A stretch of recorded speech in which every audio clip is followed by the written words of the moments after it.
Kodutütarde ja noorte kotkaste podcast Alati valmis. Tere tulemast kuulama Alati valmis podcasti, kus räägime kodutütarde ja noorte kotkaste lugudest, kogemustest ja organisatsiooni väärtustest ning tutvustame, mida noorteorganisatsioonis üldse tehakse ja mida see annab nii noortele kui ka täiskasvanutele. Tere tulemast jälle tagasi, hea meel, et olete tulnud meid kuulama ja vaatama. Nagu ikka, iga kord uus teema, kuid seekord on meil teema, mis on natukene igas eelnevas episoodis juba sees olnud, ehk siis räägime lähemalt järkudest. Ja märtsi lõpus siis võeti vastu uued järgukavad kodutütardel ja noortel kotkastel ja me tulimegi sellest täna siis rääkima teile. Ja enne, kui ma tutvustan külalisi, siis räägin natukene enda kogemusest ka. Ehk siis, kui te mäletate, siis ka mina olen olnud kodutütar, ehk siis ka mina olen teinud järke. Ja esimeses episoodis Silver tõi välja ka, et üks suur muudatus, mis järkudega seoses on see, et need on ümber pööratud. Ehk siis, kui mina olin kodutütar, aastaid tagasi juba, siis mina alustasin 6. järgust. Ehk siis 6. järk oli see minu jaoks kõige see esimene tase justkui. Aga nüüd on see ümber pööratud, ehk siis need kodutütrid ja noorkotkad, kes tulevad organisatsiooni, nemad alustavad siis 1. järgust. Ehk siis 1., 2., 3., 4., 5., 6. Vastupidi, või kui mina olin kodutütar, siis oli vastupidi.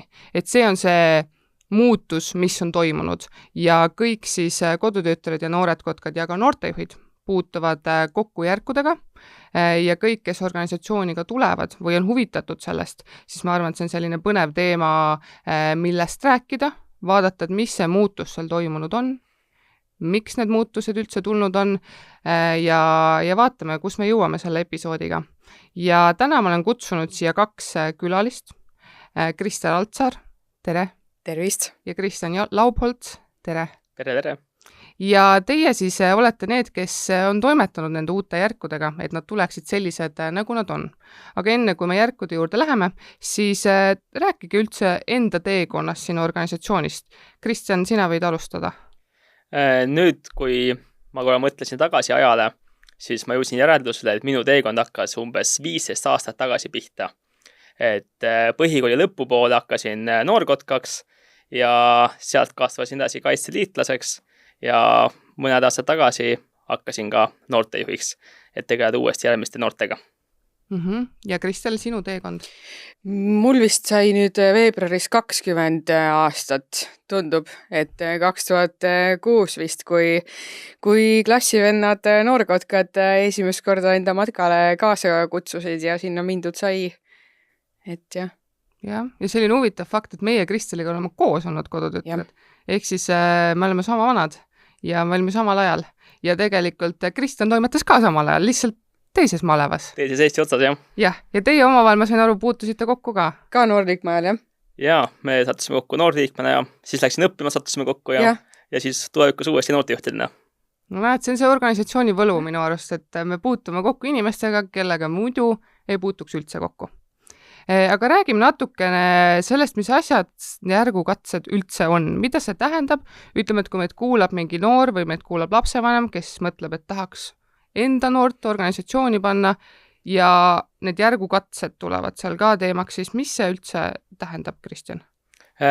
Järgukatsed võiks mõelda sellisena, et need näitavad ära meie nooresele taseme, et mis oskused ja teadmised on selleks hetkeks saavutanud. Kas siis me võtame nagu kooliastmed, 1., 2., 3. ja nii edasi, kus ka ju mingid etapid lõpevad mingite eksamitega. Või teisest maailmast täitsa on meil võitluskunstid, on ju. Samamoodi oma hindamissüsteemid ja on erinevad värvivööd, aga tegelikult lõpuks need kõik näitavadki, mida ta on omandanud ja mida ta oskab. Kristel, mis järguga sina lõpetasid, kui sa said 19? Esimesega ikka. Mul oli ülikõva noorliikme aeg. See oli nii lahe. Ja, esimese. See on ikka mul väga hästi meeles. Aga milline järg, kui sa praegu tagasi mõtled, milline järg sulle kõige rohkem meeldis või jäi nagu meelde? Või tegevus? Vot nüüd meelde jäi. Meeldis mulle ikkagi esimene kõige rohkem. See oli kuidagi selline magus ja see amps oli siuke nagu ikkagi paras pähkel ja ma olin siis juba ikkagi päris nagu vana ka. Pigem ikkagi oligi täitsa siuke noorliikmepõlve lõpusirgel tehtud. Aga kõige rohkem meelde jäi mulle ikkagi 4. kus ma kirjutasin maakonnaks Narva maa. Et see nagu jääb tõesti meelde, see on siiamaani meeles. Kui saaksin midagi uuesti teha, siis toda ma ei teeks, ma arvan, et ma eksiks jälle.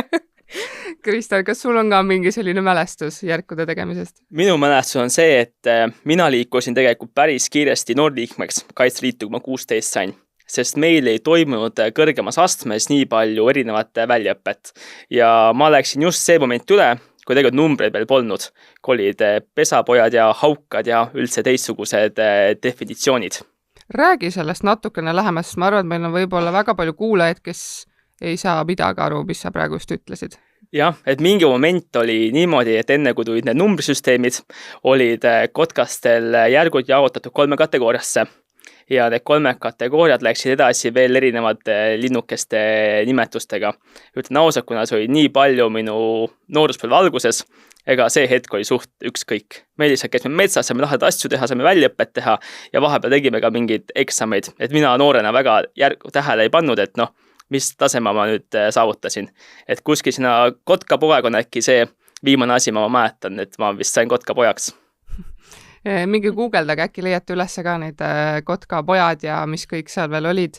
Aga lihtsalt vahemärkusena siia hea, et kui Kristel sai esimese järgu, mis praegu on 6. järg siis on ju, siis mina sain 6. järgu ainult, mis tähendab praegu siis esimene järg.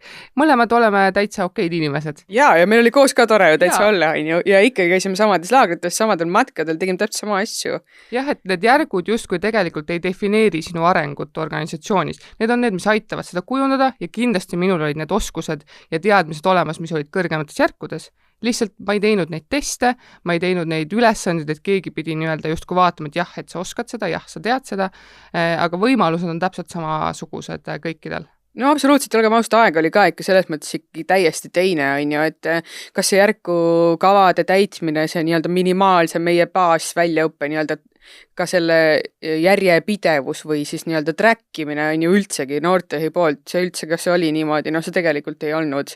Et lihtsalt aeg on teinud oma, organisatsioonilt nõutakse oma ja eks inimesed, nagu me peamegi arenema õppima kõigest, et jah, et nüüd on rohkem struktuure loodud selle jaoks, et sa saaksid rohkem järke teha, et minul ei olnud mingit struktuuri seal taga ja tegingi ainult 6. siis ära, mis siis praegu on esimene.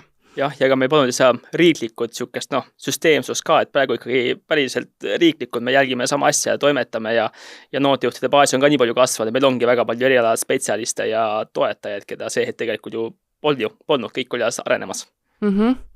Vaatame nüüd natuke sisse sinna järkude uuendamise teekonda ja kõigepealt ma toon välja need nii-öelda valdkonnad, mis siis nüüd on järgukatsetes ja on väga palju järgukatseid, mis on sama teemaga, just kui kodutütard on sama ja noortel kotkastel on sama. Ehk siis astutakse teda just kui sama sammu, aga ongi erinevusi, nagu ikka 2 organisatsioonil, mõned sarnasused, mõned erinevused.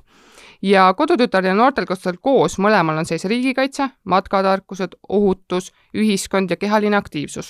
Ja tütardel ainult siis see on käitumine ja loovus ja loodus ja keskkond. Ja mingid nii-öelda järgukatsed on 1 ühele, aga mingid on ikkagi erinevused, on sisse toodud. Aga Kristel, mis üldse ajendas järke üle vaatama? Kus see otsus tuli? No kindlasti ajakohastamine, et nagu Kristjan ka kohe alguses välja tõi, on ju, et neid muudeti viimati nii tükk aega tagasi. Sama ka tütarde puhul, kuigi seal vahepeal on midagi nagu muditud, aga selliselt nagu suurelt ette võetud, et nüüd vaatame läbi, võtame valdkondade kaupa, järkude kaupa, teeme töögrupid, et see ikkagi nagu tuli siis praegu. Ajakohastamine on 1 asi. Teine asi ka siis asjakohasemaks muutmine, et lihtsalt ühiskond on nii palju edasi arenenud, nagu me just ka siin jõudsime tõdemuseni, et ajad olid siis teised ja ajad on nüüd teised ikkagi, et ootused organisatsioonile on kindlasti ka üks põhjus, mis siis on nagu ajendanud selleni, et järkusid oli tarvis üle vaadata. Ega see protsess on olnudki nagu väga pikk, et esimesed suunaseadmise koosolekud teatavasti toimusid seal 2 aastat tagasi samal ajal, nagu meie praegust seda podcasti siin salvestame. Räägi natuke sellest teekonnast ka, sa ütlesid 2 aastat tagasi sai alguse, kuidas see nagu pall just kui veerenud on, et nüüd 2026 märtsis hakkasid need uued järgud siis? jah, et tervitused Helile, kes siis on seda kõike väga hoogsasti vedanud olnud kogu selle järgu kavade siis eest muretseja kõige rohkem, kes on selle suurima mahvi saanud. Ja tema, kes enne vestlesin ka, küsisin, et millal see siis tegelikult algus sai. Ta ütleski, et täpselt 2 aastat tagasi olid need suunaseadmise koosolekud. Meie mõlemaga vist Kristjaniga läks niimoodi, et meid värvati ära sama aasta suvel. Ja siis hakkas see niimoodi minema, et tehti suunatud pakkumisi, aga ka väga enamus massi inimesi tegelikult saadi kokku niimoodi, et tehti töögruppide üleskutse. Et andke teada, noortejuhid, üle maa, kes kus valdkonnas soovib panustada. Väga mitu töörühma juhti leitigi niimoodi, et vaadati sellesse panustajate soovijate nimekirjale nii-öelda peale, vaadati, okei, pikaaegse kogemusega noortejuht, võib-olla selle valdkonna inimene ka spetsialiteedi poolest eraeluski nii-öelda, et tuli sealt nagu need pakkumised. Mm-hmm. Et siis need töögrupid loodi, kuidas keegi toimetama hakkas. 2024 novembris, kui ma ei eksi, olid esimesed väga suured koosolekud, et kuhu täpselt, kuidas täpselt, mis on nagu need mõtted. Ja sealt hakkas iga töögrupp tegelikult oma nagu ajakava mööda käima ja käis siis põhimõtteliselt suveni midagi seesugust. Siis hakkasid keskjuhatused neid järke üle vaatama, mis olid ikka tunde ja tunde, päevadesse isegi kokku arvutatud, palju sinna nagu neid töötunde läks. Aga Kristjan, mis töögruppi sina kuulusid? Mina kuulusin, ma ütlen ausalt, ma juba ise hästi ei mäleta, sest mis muutus meil uute järkudega on see, et 2 valdkonda, ohutus ja turvalisus pandi kokku ohutuse alla. Ehk siis mina juhtisin seda töögruppi, kes tegeles siis selle nii-öelda noortekotkaste poole pealt selle valdkonnaga. Ja minu puhul oli see, et Spektri laagris, kui me tegelesime noorte laagri turvamisega, tehti ettepanek, et võiks see valdkond hakata juhtima ja tegelikult minu meeskond vahetus päris mitu korda. Et tegelikult see on niisugune ehtne näide vabatahtlikkusest, et kes kumoodi saab panustada, mismoodi ja mina tegelikult kaasasin väga palju inimesi ka väljaspoolt organisatsiooni. Et tegelikult meil on riiklikult väga palju erinevaid eeskirju, dokumente, mis räägivad mingeid asju, mida võiks teha ja ka rahvusvahelised. Nii et kogu aeg käis niisugune põrgatamine, et oleks niisugune laiapindne kvaliteet üle kontrollitud. Ja selles mõttes minu jaoks nagu uskumatu, et tegelikult on see asi nagu 2 aastat võtnud aega, et kui praegu mõtled, siis mõtled, kuidas see oli kiire tegemine, aga lihtsalt kui kogu aeg toimetad, siis arugi, et see päriselt oligi 2 aastat tagasi. Ja Kristel, sina kuulusid kuhu? Mina töötasin siis riigikaitse töörühma juures, olin riigikaitse töörühma 1 juhtidest, minu teine juht seal kõrval siis Margo Raju. Kuidas oli riigikaitse töögrupis olla ja toimetada? See oli mahukas, see oli silmi avav, see oli keeruline, aga samamoodi nagu Kristjan oli siis ka meie töögrupis tegelikult juba, töögrupis oli nii palju inimesi, meil oli tõesti hästi palju inimesi ja seal juba nende nii-öelda siis üleskutse peale tulnud ja ilmselt siis ka nagu suunatud kutsete peale tulnud inimeste seas oli ka neid, kes ei ole kodutütarde ja noortekotkaste organisatsioonidega üldse seotud. Et nii mõnelgi juhul tegelikult me proovisime, läks meil nagu auru selle peale, et meil käid tavaliselt asjad nii, või siis, et me ei saa seda panna sisse sellepärast, et jõuksed asju nagu ka, mis on okei, sest et need inimestelt, kes olid väljastpoolt organisatsioonid, oli ikkagi nagu väga hea vaade. Ja riigikaitset sellisel kujul varem ei ole nii-öelda sees ka olnud, on ju, nagu eraldi valdkonnana just, et ta on põimitud olnud teistesse ja nii konkreetselt ei ole olnud ka, on ju. Ta tegelikult oli valdkonnana enne ka sees, aga ta oli nagu, see osakaal oli hoopis midagi muud. Et nüüd on ta ikkagi nagu tõesti hästi nagu tugevalt sees. Ja riigikaitse siis ilmselgelt mitte ainult selle poole pealt, et kõik need laigulised tegevused ja kõik see militaarne nii-öelda pool, vaid kõik ka see pool, mis puudutab valitsemisala neid aspekte, kus kantakse hoopiski lipsu, kus tehakse teadust. Kristjan, aga mis oli kõige keerulisem? On ju see, et meeskond vahepeal vahetus, tuli uusi inimesi, aga mis kõige keerulisem oli justkui selles mõttes, et mida sinna sisse panna ja mida mitte panna, et kuidas te valisite selle nagu kõige olulisema, mis seal peaks olema? See protsess tegelikult võttis minu enda jaoks ka väga pikalt aega, et mina kui erialaspetsialist puhta meedik tsiviilelus tahaks, et kõik oskaks kõike. Aga me peame kuskilt ju eristama, mis on see, mis ta päriselt vajab ja mis päriselt läheb käiku. Ja lõpuks minu rõhk jäi sellele, et ma mõtlen selle peale, mida need noored ise teevad. Et see vanuseaste, mis tegevusi me ootame, nad teeksid, et tegelikult selles vanuseastmes nad suudaksid ka ise ennast ja oma kaaslasi nagu aidata ja mõelda ka nende ohtude peale. Et lõpuks põhifiltriks jäigi see, et mis vanusegrupp, mis tegevusi teeb. Et me ei peaks muretsema, et kui ta nüüd läheb kuhugi patrullivõistlusele, et ta tegelikult minimaalsete väänamiste muu asjadega ei saa hakkama, sest ta õpetatakse hiljem. Et väga palju oligi seda, et me viisime väga palju asju varasemaks vanuse mõttes ja detailsemaks. Et tegelikult neile võib anda ja tulebki anda need oskused ja teadmisi, mida päris võib vaja minna. Kristel, sina kuulud ka keskjuhatusse. Mis roll keskjuhatusel oli kogu selle järgu protsessiga? Et sina kuulud siis tütarde keskjuhatusse? Jaa, kodutütarde keskjuhatusse. No suurim roll vist oli nagu tegelikult see, et iga kord, kui tuleb jälle siis järgukatsete teemal, järgukavade ülevaatuse koosolek, kogu see materjali läbitöötamine.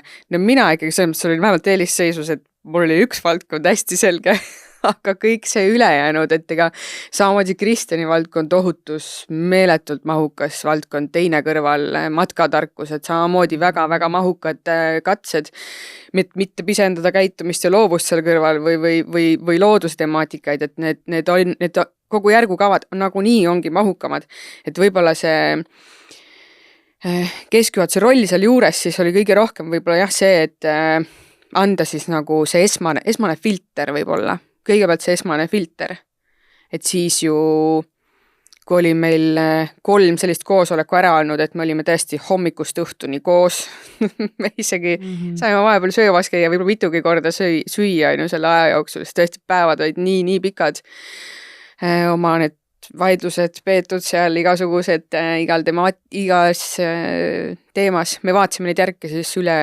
nii-öelda järkude kaupa.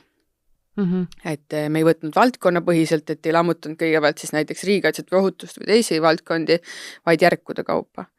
Ehk siis, kui mingi järk oli võib-olla natuke mahukam ka või muutus rohkem, et siis ei võttis nagu omakorda aja.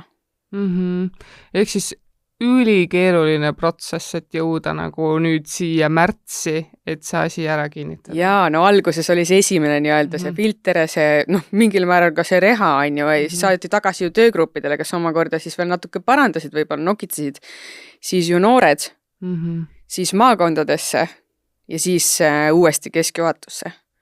Et ehk siis iga punkt, mis seal ikkagi on kordi ja kordi läbi vaadatud nii noorte kui ka noortejuhtide ja ka on ju organisatsioonis väljaspoolt inimeste poolt. Absoluutselt ja tegelikult kaasati ka ju selles mõttes spetsialiste ka, kes lõpuks nagu üle vaatasid, et ka nagu oma pilguga. Võid jah, ma arvan, et tegelikult see on väga hea koht praegu, kus see mahukus nagu kokku võtta, kus tegelikult peaks julgustama nii uusi kui vanu noortejuhte, et meie, kes olime oma teemas sees, ka mina osalt praegu kõiki uusi järke, kõiki tingimusi ei tea, sest neid muutus ja kõike see, kuigi ma olin teemas sees, et tegelikult kui vanad olid üpriski selged, tegelikult täiesti julgelt võibki tunda, et nüüd ongi vaja uuesti natuke hakata vaatama ja süvenema täiesti detailidesse teistmoodi. On. IHP-d kirjutades sai ikka mõnikord peast ära panna selle mingi... Just, teadsid juba, mis järk on. Jah, 4. järk punkt 3 matkatarkused ju, see on see, siis nüüd on ikka, jah. Eka süsteemi sees olles ikkagi ka meie peame nägema vaeva ja mõtlema. Ja see ei ole ju enam lihtsalt punkt 3, sest et on ju katsenõue ja katsenõude alla on õpiväljundid ka veel, et lihtsalt nii-öelda ühe punkti kaupa ei saaks järgusüsteemi enam võtta. Aga Kristjan, mis sina ütleksid noortejuhile, kes said nüüd ka, need uued järgud on olnud aega nüüd vaadata neid, uurida neid ja tunneb natukene nagu seda kõike nii palju, et mis sa ütleksid talle? Mu põhisõnum äkki oleks see, et sa ei ole üksinda tegelikult. Kasuta oma ressursse, mis on sul noortejuhtide seas, kasuta malevaid, muid tutvusi, et mõned valdkonnad lähevadki väga spetsiifiliseks, aga tegelikult, kui me ka neid järke tegime ja arutasime, me oleme jõudnud sinna maale, kus me tegelikult igas piirkonnas on neid inimesi võtta. Ja võib-olla see ongi see, mida rohkem järgud edasi lähevad, siis sa ei peagi ju ise hakkama saama täiesti kõigega. Ja ma arvan, et see on ka hea koht, kus natuke hoogu maha võtta mõndade teemadega, et sa ei peagi seda järku saama teha ülikiiresti ära, vaid sa saadki nüüd päriselt detailsemalt rahulikuma sellesse minna. Et ei pea muretsema, et sa tundub, et on liiga palju, et teha väikestest tükkideks ja hakata siis tükkide kaupa minema. Aga kui sa praegu mõtled selle ohutuse peale, siis mis on see nagu punkt, järgukatsepunkt, mille üle sa oled kõige uhkem, kus on see, et jess, see sai sisse, jumal tänatud? Need järgukatsepunkte on päris mitu. Meditsiini koha pealt, ohutuse koha pealt. Ma arvan, et kõige suurem rõõm on mul selle koha pealt, et me julgesime päriselt panna sisse võtted ja oskused, mis võivad kellegi elu päästa, kus on meil olukord, kus on sekundite küsimuse teema. Ja seal pole vahet, kas on täiskasvanu või noor. Perfektne näide on elujohtliku verejooksu peatamine. Meil ühiskonnal on väga suur hirm, et äkki ma teen midagi valesti. Aga sellega on niisugune hea näide, näiteks me arutasime ka Heliga seda, ühte küsimust, et tuli tagasiside. Hea näide oli see, et äkki juhtub midagi valesti, et ärme siis õpeta ka kedagi autoga sõitma, äkki teeb avarii. Tegema just peame õpetama, et ta avariid ei teeks.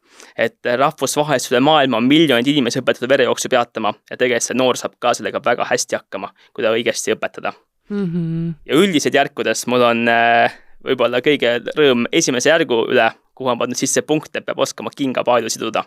Mul on tervitused oma noorkotkale Siimule, väga tubli poiss, üliaktiivne, nutikas, toimetab, aga saab vaadatud kogu aeg lahti. Ja see on niisugune nagu eesmärk nüüd, et nüüd saab vaadaka kinni saada. No, väga hea, muidugi saab vaadata, see oluline eluline oskus, sa pead seda ju lõpuks ikka oskama. Aga Kristel, sinu, mis on see punkt, mille üle sina oled uhke? Mul vist seda kindlat punkti ei ole, aga mul on väga hea meel, et just see, mida ennist ka tegelikult mainisin, et see riigikaitse valdkond ei ole puhtalt see militaarne pool ja nii-öelda need võib-olla sõdurioskused isegi, et vaid päriselt see ongi nagu nii laialdane, nagu see päriselt ka on. Et riigikaitse puhul tekkis seal päris mitu sükast olukorda, kus me ikkagi mõtlesime, et kas see käib sinna ohutuse alla, käib see hoopis käitumise loovuse alla, on see riigikaitse teema, et kui me võtame nagu lihtsalt näiteks nii laia teema nagu kriisiks valmis oleks, siis see on niivõrd kompleksne, et need osised selle sees võiksidki päris mitmesse valdkonda tegelikult kuuluda. Et võib-olla kõige uhkem ikkagi olema nagu selle poole üle, mis on meil see riigikaitse valdkonnas ka see nii-öelda pehme pool, et näidatagi, et see ei ole ainult püssid, põõsad, rohelised, pruunid, näod, riided. See on ka kingapaela kinnitamine. See on ka kingapaela kinnitamine on selles mõttes hea näide, et see on ikkagi väga konkreetne seos noorele kõikidest nendest sõlmedest, mis teda ees hakkavad ootama, et kui sa ikkagi seasõrgsõlme oskad enne kui kingapaelu siduda, siis tegelikult on probleem lahendatud, aga ei tööta päris nii nagu kingapaela sõlm. Ja see kriisiks valmistumine tegelikult ongi jumala hästi öeldud, et mitmes valdkonnas. Et meil ongi tegelikult Ole valmis äpp on ju nüüd ohutuse valdkonnas samuti. Et tegelikult on see niisugune läbi muster läbi järkude, et on ju, et asjad on omavahel pidevalt seoses. Kui me äppist rääkisime sellest, siis lähme korraks sinna Opiku juurde ka. Ehk siis meil on olemas loodud struktuur ka selleks, et noor saaks iseseisvalt õppida, mida meie ajal on ju ei olnud, kui meie olime noorliikmed, siis meil ei olnud sellist struktuuri. Kristel, räägi natuke sellest Opikust, kes ei tea midagi sellest. Opik on siis põhimõtteliselt meie materjalidele üles ehitatud või siis mitte nii-öelda võib-olla üles ehitatud, vaid meie materjalidest pungil e-õppekeskkond. Et kõik sisu on avalik.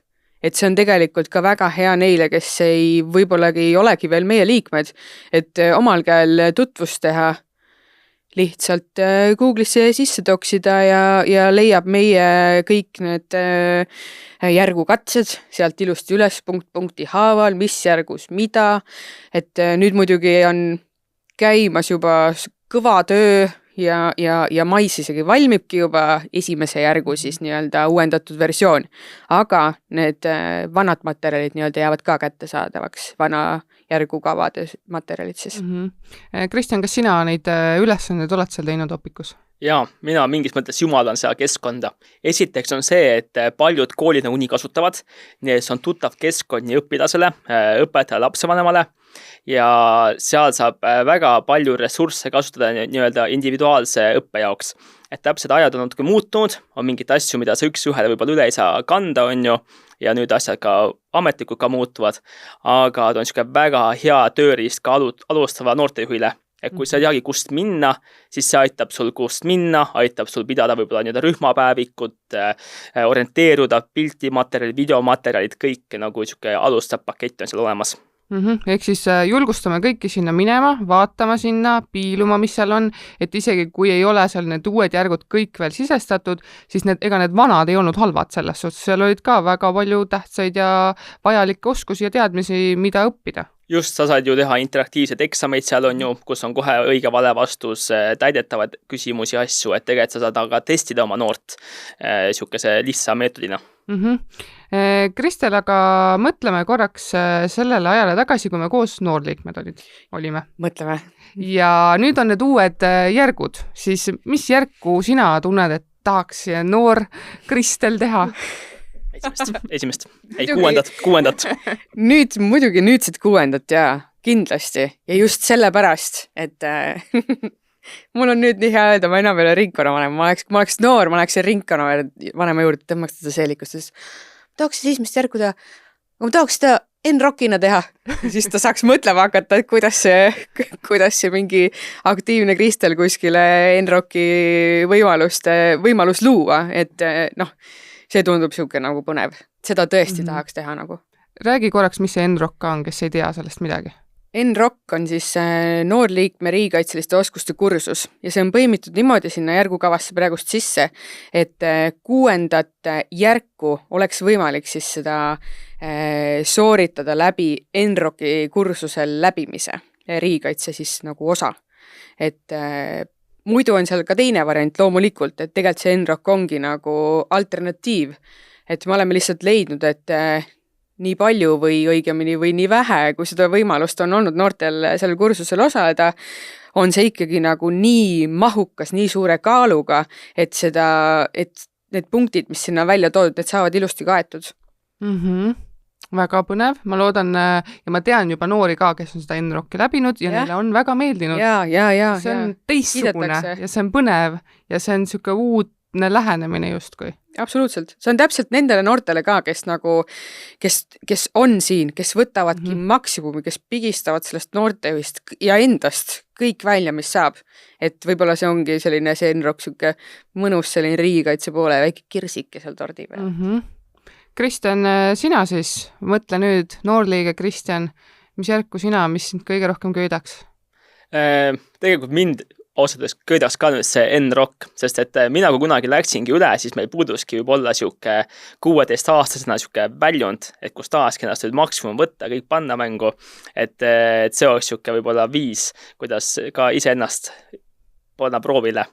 Et meie malevas pole, maleva üleselt pole kunagi tehtud siukest kursus ka ringkonna üleselt suuremalt, et see ongi olnud siuke kauge pärusmaa meie jaoks, aga et ma arvan, et ikkagi maksimum tuleks välja võtta, et kui sa juba oled, millega tegeled, siis mulle alati meeldib ikkagi võtta kõik, mis võimalik. Ma siin kõrvalt see, kes ei teinud sinna, ei läinud sinna kõrgele nagu teie on ja ütlen, et on okei ka mitte teha. Et muidugi, ärge tehke. Absoluutselt. Lõhki tohi minna. Ja. Ei pea olema siuksed nagu meie noorliikmena olime, et andke veel ja tahaks veel midagi teha. Jälle näeme kuskil üleriiklikus laagris. Ja tegelikult kui võtta kitsad, mina küll ka kaitseliitlasena, aga mul oli alati huvi meditsiini vastu. Ja mina hakkasin juba noorliikmena käima igasugust militaarmeditsiinikursust lastele, mina võtsingi selle suuna. Ja samamoodi, ma ei teinud neid kõrgeid järke ära, on ju. Ma läksingi oma radapidi ja ma võin öelda, et mul on varsti noored, kes on järkude mõttes kõvemad tegijad, kui mina olin noorena. mis on nagu minu silmis tore. Aga korraks noortest rääkides, ütled, meid kuulab üks noor, kes praegu vana järgu järgi tegi siis 5., mis siis nüüd on 2, on ju. Ja nüüd on natukene nagu, et kas ta peab nüüd uue järgu peale minema või vana järku edasi lõpetama või et mis toimub. Kristel, selgita natukene sellele noorele, kes võib-olla on natuke segaduses hetkel. Ja see on nüüd niimoodi, et kui kellelgi on järgu sooritamine pooleli, näiteks see ongi väga hea näide, vana süsteemi 5, nüüd on 2. järg see, on see sooritamine pooleli. Ta on alustanud seda õpet siis enda õpet vana järgukava järgi. Temal on siis võimalik see oma järk lõpule jõuda ikkagi vana õppekava järgi, vana järgukava süsteemi järgi. Et jah, ta saab küll 2. järgu selles mõttes, aga enda järgu sisu teeb ta, 5. järgu sisu teeb ta vana järgukava järgi. See on üleminekuperiood selline välja töötatud ja see kestab aasta aega. Ehk siis aasta aega noorel aega see enda järk ära teha ja ütleme, kui ta tõesti ei jõua, et ütleme, et ongi 2 punkti on ainult tehtud, ülejäänud on tegemata, et siis ta peaks minema uuele järgule üle nii-öelda.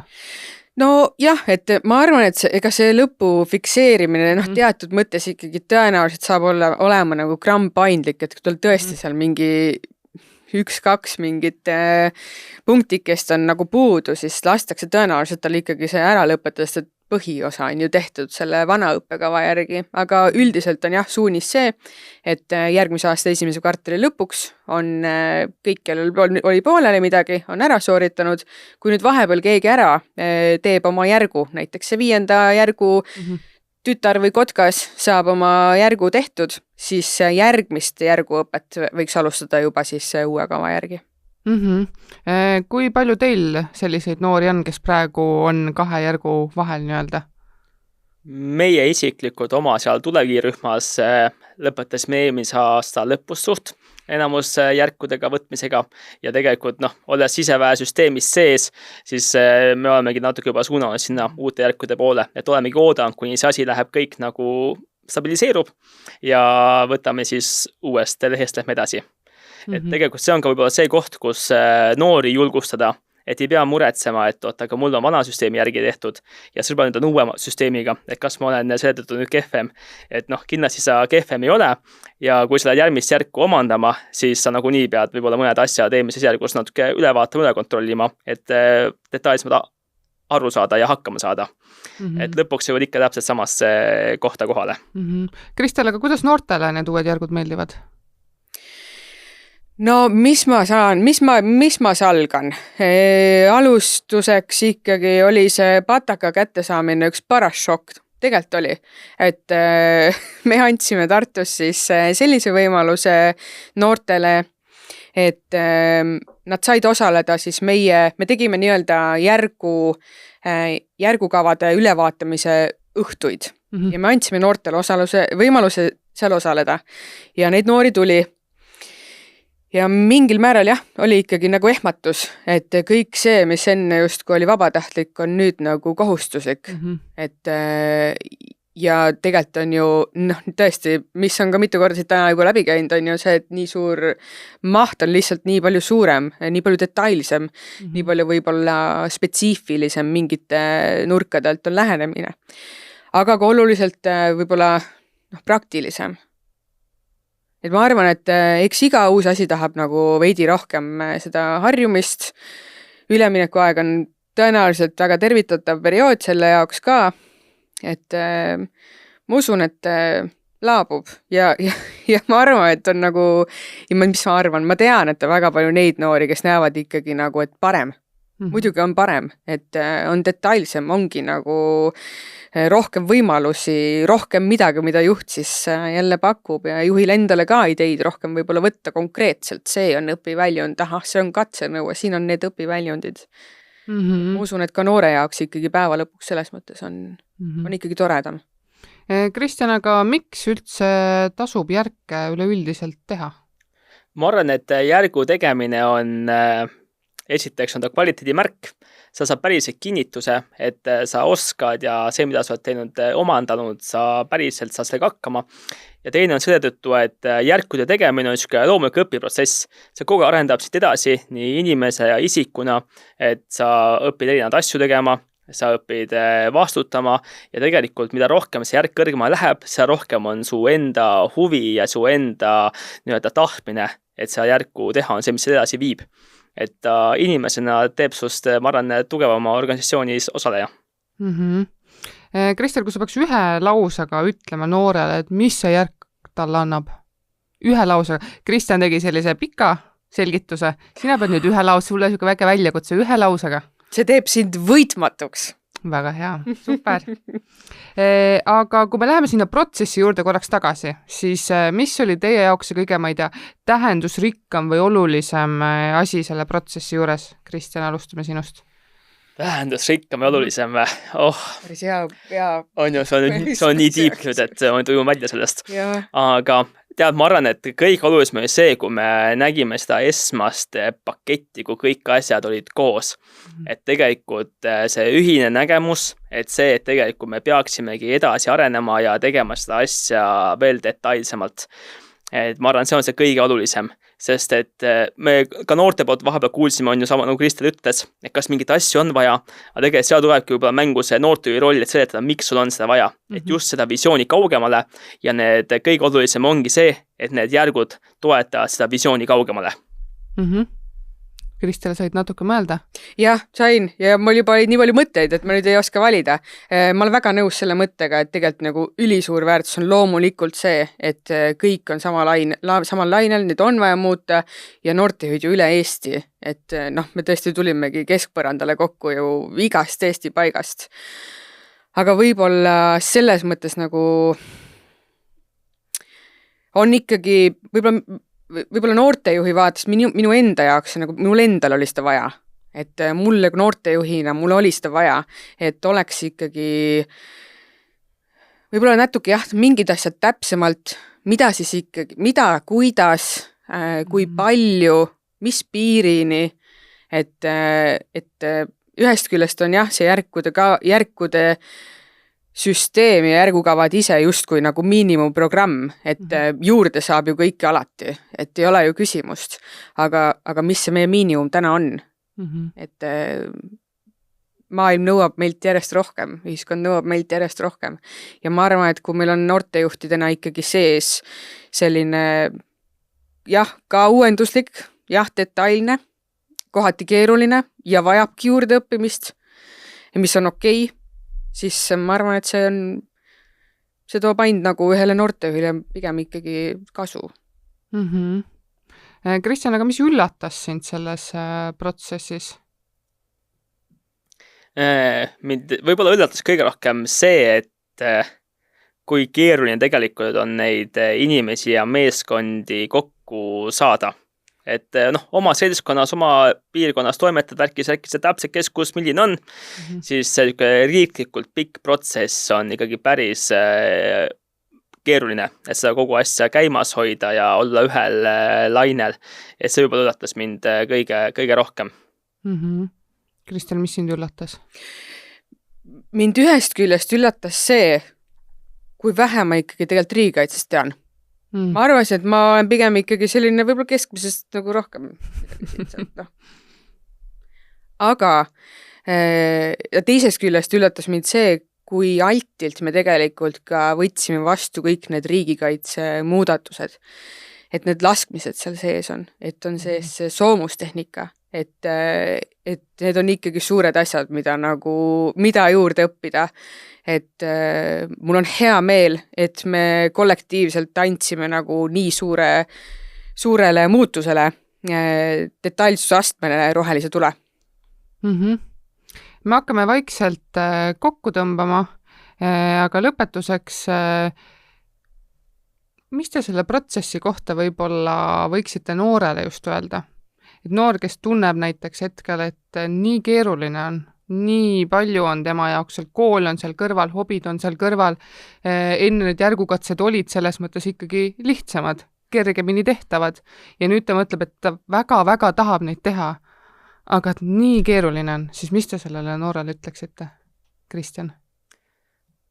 Ma arvan, see on esimene ehmatus lihtsalt. Et tegelikult see on niisugune nagu visuaal ja mida me hakkame juppikaupa lammutama juppideks, siis tegelikult pole üldse midagi nii hirmsat jõudsat. Mul on oma rühm, ma võin naljatama, et me kogu aeg teeme üle võlli väljaõpet ja nüüd uue järgukavaga ei tee üle võlli väljaõpet. Et tegelikult on see hallatav ja ei nõua tegelikult meeletult suurt erilist panust, vaid see võtmesõna võib-olla on see stabiilsus. Et niisugune pidev väljaõppe rühmas, üle ringkonna, üle maleva, riiklikult on see, mis tegelikult annab samad võimalused kenasti kõik ära teha. Ja Kristel, sinult küsin lapsevanema vaatest. Ehk siis lapsevanem, kes mõtleb, et tahab oma noort siia organisatsiooni panna, näeb neid järgukatseid, et tal ei ole mingit emotsiooni, tal ei ole teadmist ja oskus selles osas, aga mis sa talle ütleksid? Miks peaks üks noor tulema meie organisatsiooni? Mis ta saab sellest?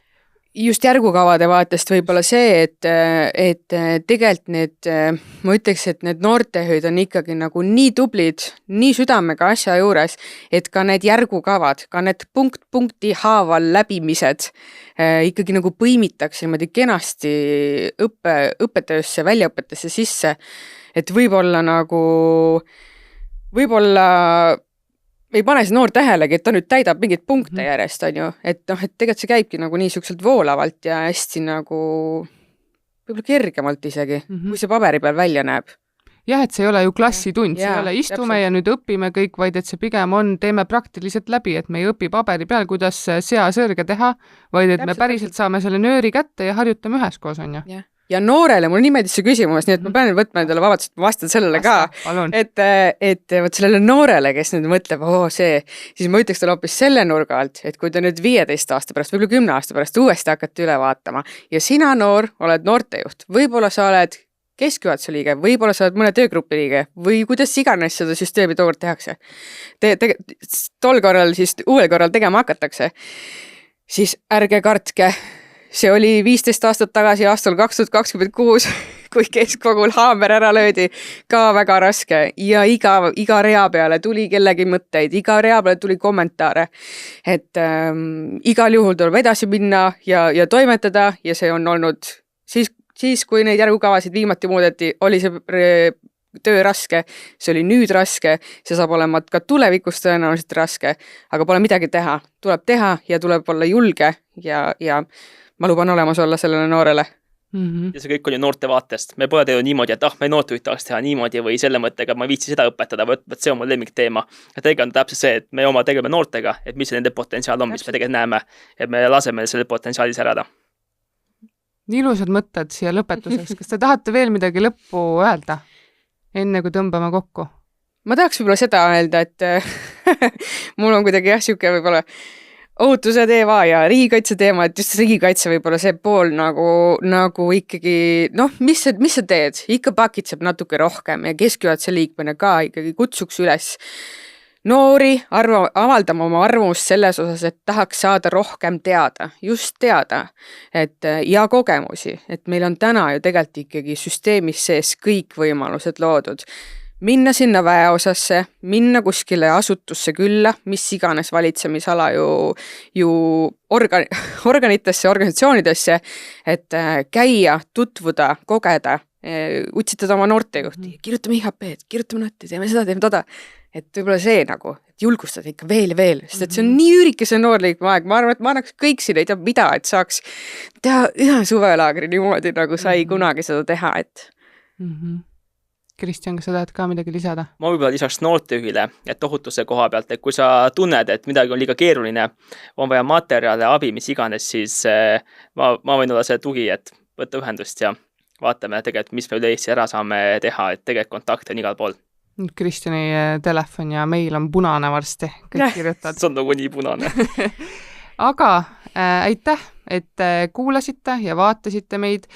Tänase podcasti eesmärk oli anda siuke laiem vaade, ehk siis me ei läinud väga sisse järkudesse, aga need episoodi tuleb, nagu oli ka see droonide episood, me vaatasime väga konkreetselt ainult seda droonindust ja tulevikus vaatame ka mingit väga kitsast valdkonda, et mis seal on, kuidas seda õpetada, kuidas seda teha, nii noore vaade, noortejuhi vaade, aga ma loodan, et te saite siit kaasa sellise suure plaani, et see ei olnud eile tehtud asi, see ei olnud lihtsalt mingi uitmõte, vaid tegelikult selja taga olid väga paljud inimesed, kes seda tegid, kes andsid enda mõtteid, kes arutasid selle teema üle, kes panustasid päevi, tunde sellele. Nii et aitäh, et sa kuulasid ja head järkude tegemist või järkude vaatamist või ka järkude õppimist. Ja lisaks soovin ma tänada ka Lumioravat, kes meie iga podcasti osas toob meile vett, nii et mina saan vett juua ja ka meie külalised saavad siis nautida häid maitseid. Aitäh! Kohtume juba järgmine kord.